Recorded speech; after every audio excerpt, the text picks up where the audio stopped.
መሰረቱ የስራ ከፍተኛ ስራና በመንግስት በኩልም ይሄን ሀሳብ አስቦ ለድሃ ለአቅመ ደካሞች ይሄን ማሰቡም በከፍተኛ ደስታ የሚሰማ ነገር ነው። ህብረተሰቡም እንደዚህው ደግሞ መቶ ያገለገለው ሰው ሁሉ ራሱ መቶ ያየውም ሰው ሁሉ ቢጨመርበት በዚህ ላይ ቢጨመርበት መንግስት እንደዚህ አተኩሮ ድሃ እንደዚህ የመረመረ ሌላውም ተባባሪው ሰው ከብር ጀምሮ ከዚህም ደግሞ አገሩ ደግሞ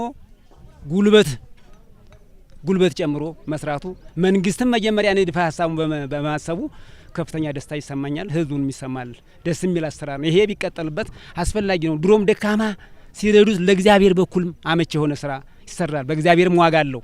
በበጎ አድራጎት የስራ እንቅስቃሴ ላይ እንገኛለን።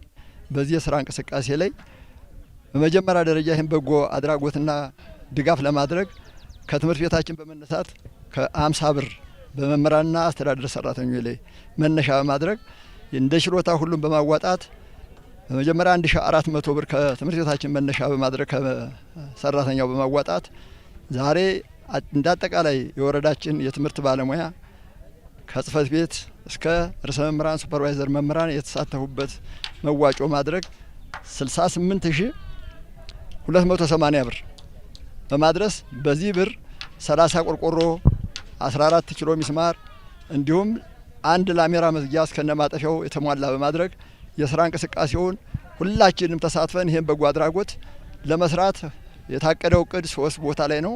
2 ቦታዎች ዛሬ ተጀምረዋል።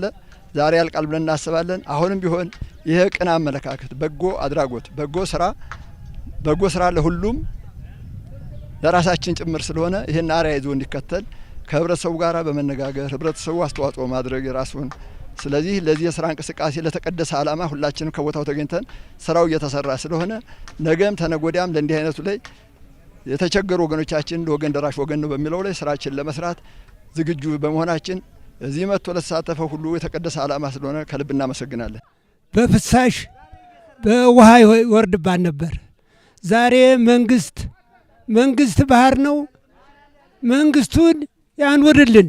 ይህችን ዓለም ለመጨረስ ያብቃን። ዓለም ነው እንዲህ አድርጎ መርምሮ እንዲህ አድርጎ ድሃ የታለ ድሆችን እንደዚህ አድርገው ፍሳሽ ላይ የወደቁችን መንግስት እንደዚህ አድርጎ ረድቶናልና መንግስቱን ሺህ ዓመት ያንወርልን፣ ሰላም ነገር ያምጣልን።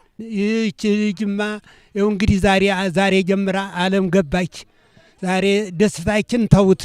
እኔ ዛሬ ቁጭ ብዬ አደርኩ። አይያ እንድንየው ቁጭ ብዬ እንትን ለብሼ ጀንዲ ለብሼ አደርኩ ትትለኝ አካላት ያልቅ ነበረ። እኔ ጭምር አረፍኩ እና ሰላም ነገር ያምጣልን፣ መንግስታችንን ያኖርልን፣ እግዚአብሔር ይስጥልን፣ ይህን ድርጅት ያቆይልን፣ አገሩንም ይባርክልን። አጠቃላይ እንግዲህ የክረምት የበጎ አድራጎትን ስራ አቅደን ነው እየተንቀሳቀስን ያለን። በመጀመሪያ ዋናው አላማችን የትምህርት ቤት የተማሪዎች የመማሪያ ቁሳቁስ እየሰበሰብ እንገኛለን።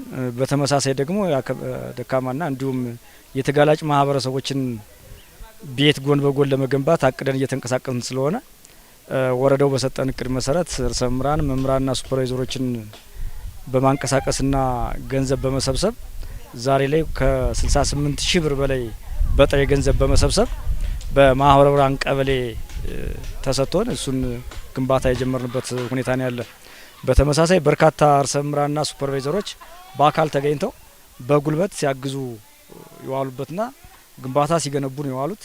አጠቃላይ በወረዳችን ወደ 60 አካባቢ የሚደርሱ ርዕሰ መምህራንና ሱፐርቫይዘሮች በዛሬው ዕለት ተገኝተው ግንባታውን አብረው ጎን በጎን በጉልበት ሲያግዙ ከማህበረሰቡ ጋር እንደዋሉ ነው የሚያሳየው።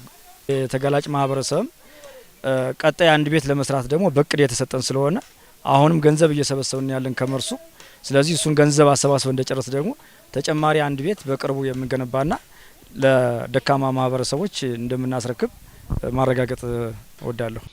በጎ አድራጎት ከራስ መጀመር አለበት በሚል በመጀመሪያ ደረጃ የወረዳ አመራሩ ራሱን ችሎ ገንዘብ እንዲያዋጣ ከተደረገ በኋላ ይህንን የወረዳ አመራሩን ፈለግ በመከተል የመንግስት ሰራተኛውም አብሮ ገንዘብ እንዲያሰባስብ ነው የተደረገውና በጥቅል ከ150 ሺህ ብር በላይ በጥሬ ገንዘብ ሰብስበናል። በሌላ መንገድ ደግሞ የተለያዩ አልባሳትንም በተመሳሳይ እንዲሰበሰብ አድርገናል ማለት ነው።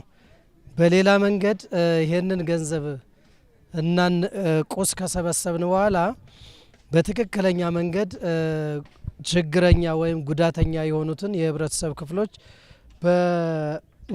በሴቶችና ማህበራዊ ጉዳይ ጽህፈት ቤት አማካኝነት እንዲመለመሉ ከተደረገ በኋላ በህዝብ እንዲተቹ ተደርገዋል።